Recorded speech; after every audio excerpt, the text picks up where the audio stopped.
मत्ती रचित सुसमाचार 23वां अध्याय।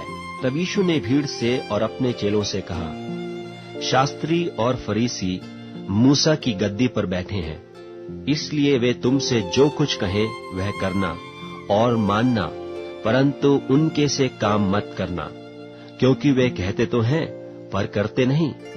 वे एक ऐसे भारी बोझ को जिनको उठाना कठिन है बांधकर उन्हें मनुष्यों के कंधों पर रखते हैं, परंतु आप उन्हें अपनी उंगली से भी सरकाना नहीं चाहते। वे अपने सब काम लोगों को दिखाने के लिए करते हैं। वे अपने तावीजों को चौड़े करते और अपने वस्त्रों की कोरें बढ़ाते हैं। जेवनारों में मुख्य मुख्य जगहें और सभा में मुख्य मुख्य आसन और बाजारों में नमस्कार और मनुष्य में रब्बी कहलाना उन्हें भाता है, परंतु तुम रब्बी न कहलाना, क्योंकि तुम्हारा एक ही गुरु है और तुम सब भाई हो। और पृथ्वी पर किसी को अपना पिता न कहना, क्योंकि तुम्हारा एक ही पिता है जो स्वर्ग में है। और स्वामी भी न कहलाना, क्योंकि तुम्हारा एक ही स्वामी है, अर्थात मसीह। जो तुम में बड़ा हो वह तुम्हारा सेवक बने। जो कोई अपने आप को बड़ा बनाएगा वह छोटा किया जाएगा, और जो कोई अपने आप को छोटा बनाएगा वह बड़ा किया जाएगा।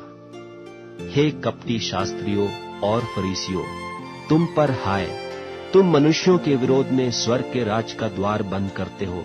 न तो आप ही उसमें प्रवेश करते हो और न उसमें प्रवेश करने वालों को प्रवेश करने देते हो। हे कपटी शास्त्रियों और फरीसियों, तुम पर हाय, तुम एक जन को अपने मत में लाने के लिए सारे जल और थल में फिरते हो, और जब वह मत में आ जाता है तो उसे अपने से दूना नारकीय बना देते हो। हे अंधे अगुओ, तुम पर हाय, जो कहते हो कि यदि कोई मंदिर की शपथ खाए तो कुछ नहीं, परंतु यदि कोई मंदिर के सोने की सौगंध खाए तो उससे बंध जाएगा। हे मूर्खों और अंधों, कौन बड़ा है, सोना या वह मंदिर जिससे सोना पवित्र होता है? फिर कहते हो कि यदि कोई वेदी की शपथ खाए तो कुछ नहीं, परंतु जो भेंट उस पर है, यदि कोई उसकी शपथ खाए तो बंध जाएगा। हे अंधो, कौन बड़ा है, भेंट या वेदी जिससे भेंट पवित्र होता है? इसलिए जो वेदी की शपथ खाता है वह उसकी, और जो कुछ उस पर है उसकी भी शपथ खाता है। और जो मंदिर की शपथ खाता है वह उसकी और उसमें रहने वाले की भी शपथ खाता है। और जो स्वर्ग की शपथ खाता है वह परमेश्वर के सिंहासन की और उस पर बैठने वाले की भी शपथ खाता है। हे कपटी शास्त्रियों और फरीसियों, तुम पर हाय, तुम पुदीने और सौंफ और जीरे का 10वां अंश देते हो, परंतु तुमने व्यवस्था की गंभीर बातों को अर्थात न्याय और दया और विश्वास को छोड़ दिया है। चाहिए था कि इन्हें भी करते रहते और उन्हें भी न छोड़ते।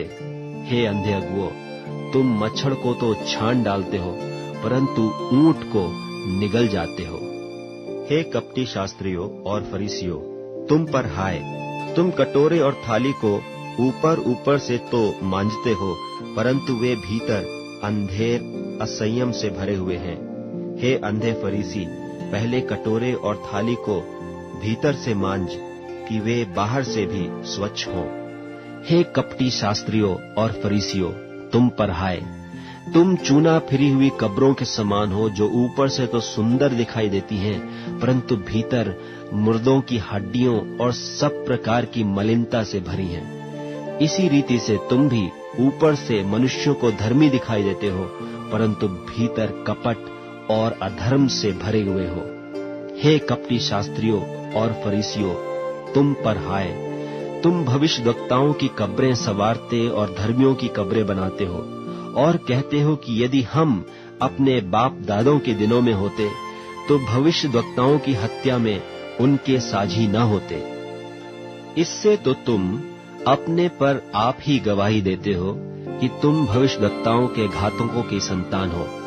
सो तुम अपने बाप दादों के पाप का घड़ा भर दो। हे सांपों, हे करैतों के बच्चों, तुम नरक के दंड से क्यों कर बचोगे? इसलिए देखो, मैं तुम्हारे पास भविष्यवक्ताओं और बुद्धिमानों और शास्त्रियों को भेजता हूँ, और तुम उनमें से कितनों को मार डालोगे और क्रूस पर चढ़ाओगे, और कितनों को अपनी सभाओं में कोड़े मारोगे और एक नगर से दूसरे नगर में खदेड़ते फिरोगे, जिससे धर्मी हाबिल से लेकर बिरिक्याह के पुत्र जकर्याह तक, जिसे तुमने मंदिर और वेदी के बीच में मार डाला था, जितने धर्मियों का लोहू पृथ्वी पर बहाया गया है, वह सब तुम्हारे सिर पर पड़ेगा। मैं तुमसे सच कहता हूँ, ये सब बातें इस समय के लोगों पर आ पड़ेंगी। हे यरूशलेम, हे यरूशलेम, तू जो भविष्यद्वक्ताओं को मार डालता है और जो तेरे पास भेजे गए उन्हें पत्थरवाह करता है, कितनी ही बार मैंने चाहा कि जैसे मुर्गी अपने बच्चों को अपने पंखों के नीचे इकट्ठे करती है, वैसे ही मैं भी तेरे बालकों को इकट्ठे कर लूं, परंतु तुमने न चाहा। देखो, तुम्हारा घर तुम्हारे लिए उजाड़ छोड़ा जाता है।